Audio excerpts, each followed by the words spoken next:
Hi everyone. So on this week's Substack, we are at the beginning of Black History Month. It's the first Friday in Black History Month. The theme is pride and power, and I'm going to come back to that later in the month. But for today's Substack, I want to share with you an example of something really joyful that happened to me, because I think that Black joy is really, really important to celebrate, and for Black people, for us to provide joyful opportunities, not just this month, but honestly throughout the year. Too often, in Black History Month, Black people are asked, often for free, to share our stories. As I said, for free, and to focus on trauma and our experiences of racism in a way that is extractive. So this is not about collective learning or healing. It's about extracting our experiences so that it might make someone feel better for putting on an event, or in the I guess with the intention of learning. But honestly, where there's no follow up or action, then that doesn't really constitute learning if you're just sort of passively absorbing information that actually was specifically very traumatic for a person or a community. And I feel like that's what Black History Month can be about. I know that also if you're watching this, it's likely that that's not what it's about for you. It's a space to reflect, learn, and both share in and also fuel and contribute to the collective joy of Black people, which is something beautiful. Anyway, my story. The reason I'm going to share with you the story, one, is because it's awesome, but also because I was reflecting on it, and I think there are lessons in how we might approach this work. So let me tell you that story. And if you're on your notes, you may have got a little preview of this because I shared a note when it happened because it was so epic. On Tuesday night, I went to the theatre. I saw a play called Every Brilliant Thing at Soho Place in London, featuring Lenny Henry, a Black actor who has been on our screens in the UK for decades, and is at this point revered, known primarily for being a comedian, but also is a brilliant stage actor. So I was super excited with my husband to go and see this play. The play was in quite an intimate space and we had great seats. So I sit down with my husband, having got a beverage from the bar, sit down in our seats. As we said, we were about 2 rows back. It's in the round, so we were very chuffed. As we look round, we see Sir Lenny Henry himself, the main star of the play, on stage, interacting with the audience. So he's waving, he's smiling, he's doing a little bit of dancing, and this is all getting us into the mood of it. We're like, okay, this is really good.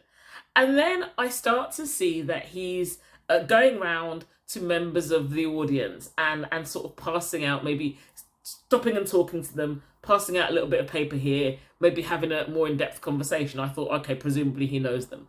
By the way, I'm going to pause at this point and say, if you want to go and see this play, then this contains spoilers. What I will do when I share the post, I won't put the detail of what happened to me in it. I will just allude to it. So if you don't want the spoilers, don't watch the video. Instead, just read the post. Anyway, back to my story. So Sir Lenny Henry is going around. He's chatting to people.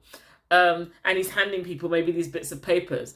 And all of a sudden, I see him and I presume a production manager or a producer looking at myself and my husband, and they're sort of chatting and they're pointing and they're smiling. And then Lenny Henry looks at me and smiles and is like, and I was like, oh, me? And he's like, yes. And then he comes down and goes, come here. And he said, can you move into these seats? And the seats he's pointing to are on the front row of the stage in the round, but they're on the front row. So I was like, oh, okay, great, upgrade. So me and my husband move, and then so we move our stuff, and then he comes down and says, okay, so I'm gonna hand you this, and when I shout out the numbers on the card, I want you to read what's on it. And I'm like, okay. And he said, the context is, and this is what I thought he said. He said, the context is falling in love in a library. I talk about that. I might look over at you. There might be a bit of flirting, nothing to worry about. Just, I might smile at you and wave shyly. And then at some point, I may also ask your husband to move from his seat, but he won't be far away, and we'll move him back. Is that okay? And I was like, sure. And Lucas also, yep, this sounds great. So as the play starts, I won't go into the full detail of it, but the play is about mental health and a specific traumatic mental health experience of the main character, played by Lenny Henry. And the play involves quite a lot of audience interaction. So Lenny Henry is the main and only actor on stage, but then he pulls on members of the audience to interact. And also the cards I saw him handing out to people and that I received were prompts throughout the play for someone to read out what's on the card. So anyway, the play continues, and I'm waiting for my number to be called. And then he starts talking. Anyway, it turns out, to cut a long story short, it turns out that my part wasn't just read a bit off the card. I was actually the love interest, which meant at one point I had to go on stage with Lenny Henry. We even ended up getting married with confetti on us, and also I ended up holding his hand. I was in about 2/3 of the play, and yes, I was on stage. Yes, I was spotlighted in my seat. Yes, my husband did have to move for this. Yes, Sir Lenny Henry sat next to me, and it was incredible. I've loved Lenny Henry as an actor for years. This was awesome. He is absolutely lovely, and it was really fun. The point about this story is, one, super joyful, super joyful for me to experience an actor doing what he does, a black actor doing what he does well, and being able to participate in it. The other thing is that because the audience participation element, sometimes I hate it because I think it's cringe and it also takes away from the story. In this play, that just wasn't the case. The audience participation made it this collective, joyful experience that everybody felt a part of. People were asked to contribute, but they were prepared for it. And also, a breadth of people were asked to contribute. So it wasn't just people that, maybe looked like they might be great actors. It was all walks of life. Some people where English wasn't their first language, people from different nationalities, but everybody was given an opportunity to contribute and both equipped and facilitated and supported to do so. Which meant that, for me, even though I was given a specific brief, when it became obvious, because it's improv, that my role would be a bit more than I thought, and I was asked to do things maybe I hadn't been expecting to do, I felt supported to do that. And also, I was willing to do it. I just engaged. I went with it because I'd been prepared, because of the inclusive, collective, and joyful environment that was created. And I guess that is my point for this work. And we're thinking about doing this work, thinking about that play. One, I'll say, go see it if you ever get the opportunity. Yes, I'm talking about it in the UK, but the play has been in various guises around the world. I have a friend from Singapore. She said she saw it when she was there, obviously with different actors. It's called Every Brilliant Thing, and it is indeed brilliant. It also touches on some really important themes of mental health in a brilliantly comprehensive, robust and nuanced way. And so it is also very educational.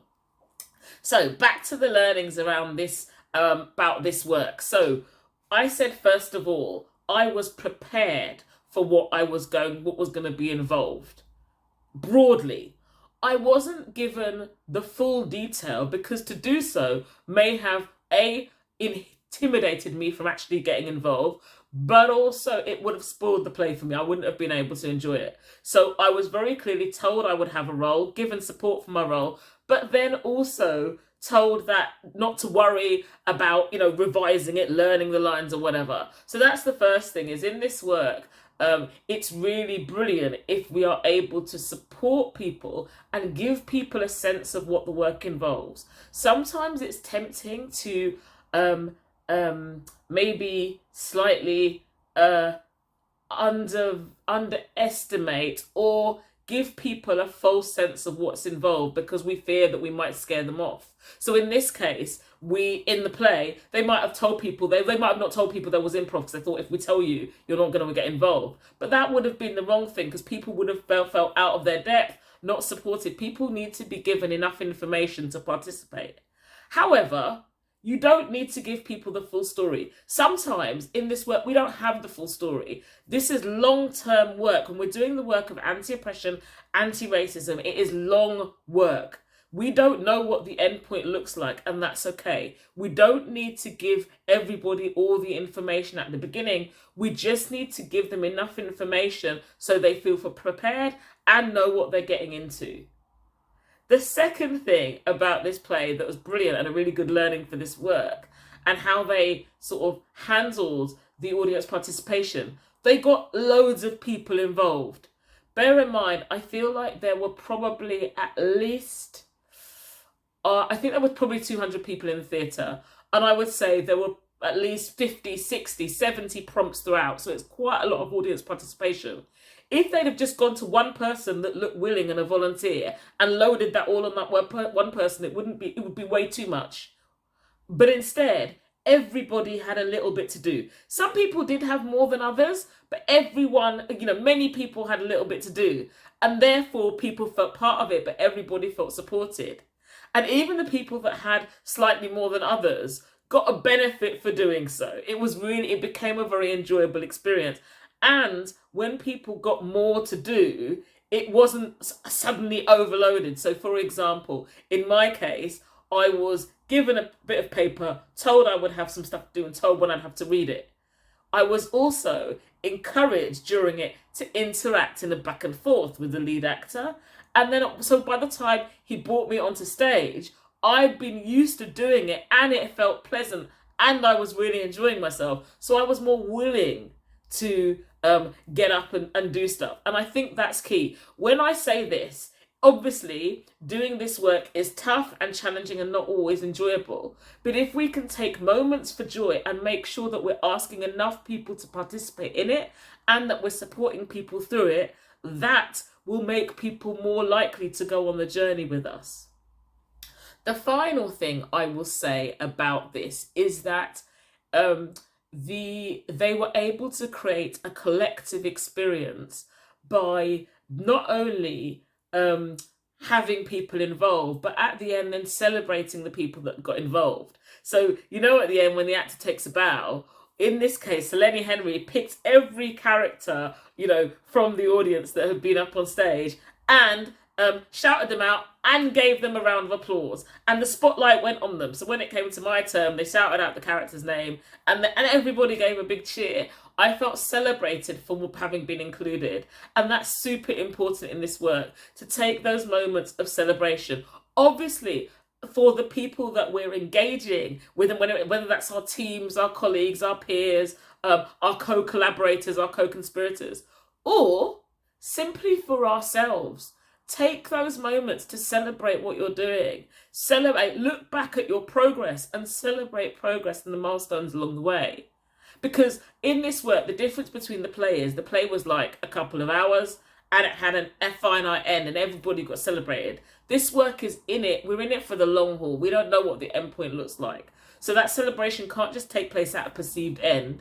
It needs to be regular and consistent. We need to make sure that we're recognizing our milestones, recognizing what we've done, recognizing our progress, even recognizing the things that haven't gone well, but what we've learned from it, and celebrating the journey so it's joyful. And that is what the lesson that I've got for you in this Substack. I will share a written version of it, but have a joyful and restful weekend. Particularly for my Black people this Black History Month. Take time to celebrate and find Black joy. I myself am going on holiday next week, so there won't be a new one. I'll probably share something from the archive.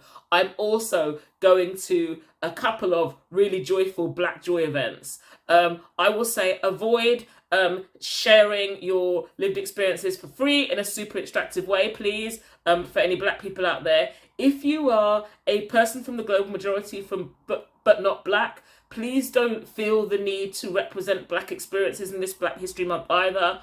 And I will come back and talk about the theme of pride and power later in the month. Have a great day, and thank you as always for being here. Take care.